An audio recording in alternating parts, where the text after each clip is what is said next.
DJ Ferris. The Chicago, nigga. It's the real one. Hit me. Only one is pulling shit the fuck up. Let's get sports talk.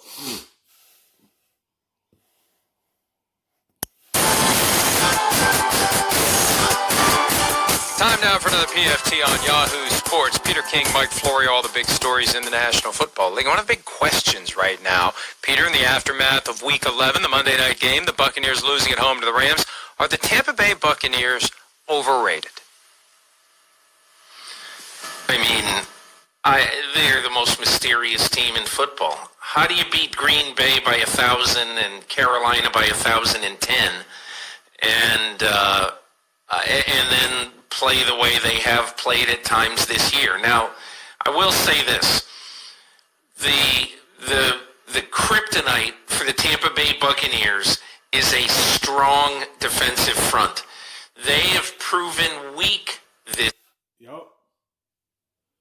The defensive fronts that they played from the Saints, from the Rams, if you got a good defensive front, you will expose their offensive line. Because Brady haven't got protected in the last few games. You see him getting hit. He been uncomfortable. Once you get him uncomfortable, Brady's not the same quarterback. He tend to just throw the football away or make a mistake when you get him uncomfortable. And they offensive line, when they play a good defensive team, they got a good front, they get exposed and show you the weakness of that team. And that's their offensive line. Like, Brady need a clean pocket to be able to scribble the football. At times, you see the offensive line get pushed in his face, he can't step into a throw. Here, when they play a front that gets in Brady's face and stops him from being able to run very well. I mean, in this game Monday night, it would seem like it was 2nd and 8 at best, almost all the time. And, I'm sure that's not absolutely true, but they could not get Ronald Jones or Leonard Fournette going for the most part. That hurt them. And every time Brady had to make a throw, particularly in the second half, they want to do the run game to not put so much on Tom Brady's shoulders. But the holes are closing.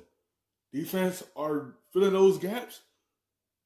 And they run game couldn't get it going. So you had to put it on Tom Brady and drop back. And you made it one dimension. And that's when the defense could get after you. He didn't have as much time as Tom Brady needs. And so to me, I just think that when they face a really good front seven, like God forbid they play the Steelers in the Super Bowl, if they ever reach there, because I think Brady could get sacked 9 times and it could be ugly. But I think what Tampa Bay needs to do is they need to develop more of a 2 tight end offense to try to give that. Yes. 2 tight end setting to create extra protection. Because their offensive line wasn't that good coming into the season. At times they look like they okay, but they haven't been that good. Now you have to fix that. Your offensive line wasn't good last season. Coming into the season, you had to tweak it to help out Tom Brady. Create extra protection to be able to slow down that line and get Tom Brady time to look for his 1, 2, and 3 and 4, so he could see where he could go. When he got that in his face, ain't nothing. You can't step into your throws.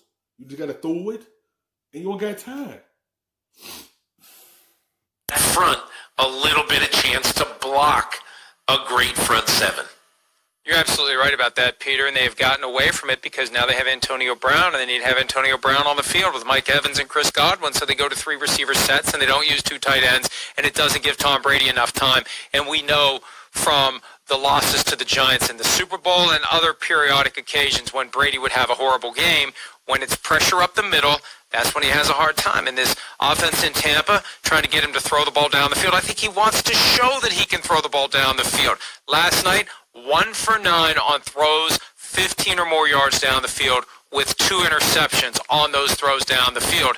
That's not working. And, they're 1-3 in prime time, but I think the bigger issue is they're faltering against the best teams. Other than beating the Packers, who were up 10-0 before the ceiling crashed in on Green Bay, the Buccaneers can't beat the best teams. Swept by the Saints, lost to the Rams, lost to a Bears team that is struggling to stay above 500. They're at 500 right now.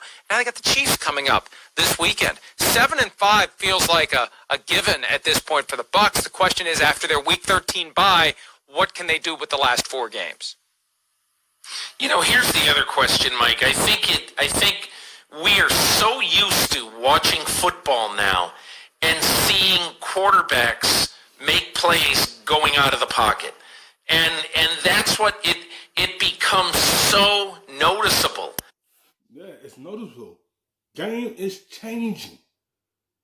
And that's not Tom Brady's strength. He can't get outside the pocket. He's a pocket passer. Everyone else have a quarterback that they can roll outside to be able to create space for their quarterback and let him throw it. Tom Brady not like that. He have a clean pocket to sit back there and dissect everything and read the defense so he can be able to throw the football. He's not that type of quarterback to get outside. The game had changed. To see Tom Brady being an old-time classic pocket quarterback, when there are so many of them right now, so many quarterbacks, how many, 20 or 25, that get out of the pocket with ease and seem to enjoy throwing it on the run. It's just not the case with the Bucs. And to me, I think that makes it all the more important that they add another blocker up front. And no matter what it does to the number of wideouts you send, it's imperative that they get a 6th guy on that offensive line, at least to me. Yeah, you're right. The best quarterbacks can make another play happen with their feet when the play that's called goes to pot. The Buccaneers have a quarterback who can't do that. They've got to make the play that's been called work, and it's not working nearly enough, especially in big games. That's it for this edition of PFT on Yahoo. He's Peter King. I'm Florio. We'll see you again next time.